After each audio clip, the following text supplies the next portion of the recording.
Hey there folks, and welcome back to another one. I hope you're all doing well. Today we're going to be doing a disassembly video on the Savage Model 64F. As always, prior to working on any firearm, ensure that your firearm is unloaded. To begin the disassembly process, you will first need to decock the bolt, load in a snap cap or dummy round,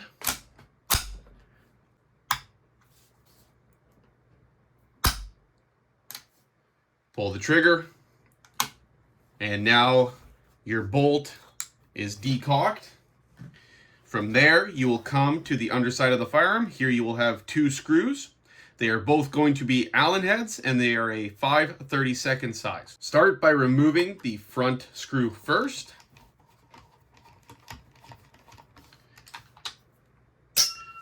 Next, go to the rear.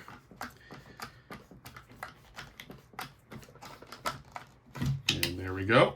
The rear screw will be bedded into the stock. If you do have an older model, they will not always be bedded into the stock. If you have an older model, the screw will, one, remain inside the receiver, right behind the Phillips that holds your magwell into place. And you will have a secondary screw right here, this exact screw, that will come out, and you will have to put that aside. Once you have removed the stock, come to the front of the receiver. Here you will have another screw with another Allen head. It is going to be a 1/4. Start by unscrewing that.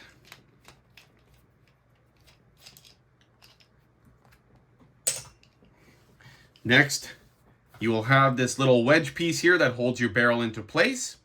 Simply slide that out.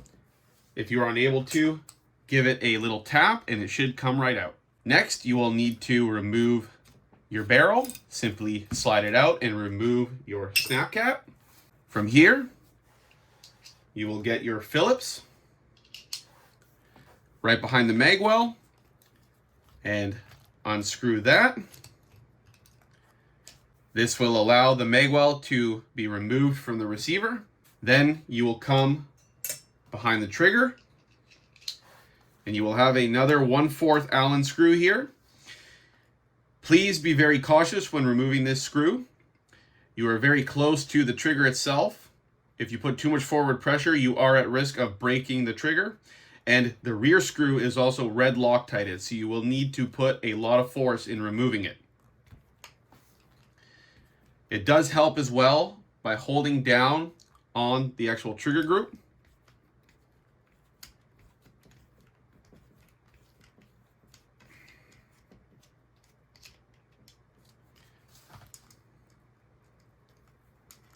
And there we go.